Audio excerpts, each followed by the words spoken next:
মশা নিধনের জন্য লার্ভিসাইড যে ট্যাবলেট, সেই ট্যাবলেটগুলো লোকাল গভর্নমেন্ট সিটি কর্পোরেশনের মাধ্যমে সেগুলো ব্যবহার করা হয় এবং আমাদের স্বাস্থ্য মন্ত্রণালয়ের অধীনেও কিন্তু এই পদক্ষেপটিকে জোরদার করা হয়। এখন পর্যন্ত আমরা ডেঙ্গুকে যথাযথভাবে মোকাবেলা করতে পারছি, বাট এটি আমার মনে হয় যে আগামী দিনের আরও বেগবান করা হবে।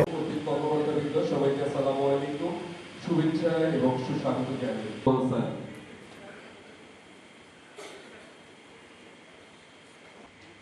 পবিত্র কোরআন থেকে তেলাওয়াত করছেন ডাক্তার কাজী মোহাম্মদ।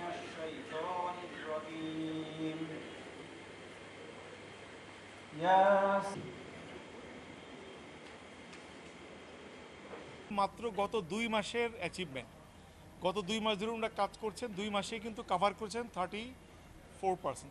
আমরা আশা করি যদি এই মোমেন্টাম থাকে তাহলে অবশ্যই খুলনা ডিভিশন অ্যাচিভ করতে পারবে।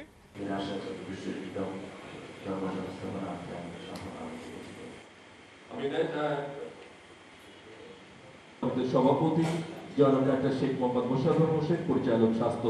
Open SRP and health program review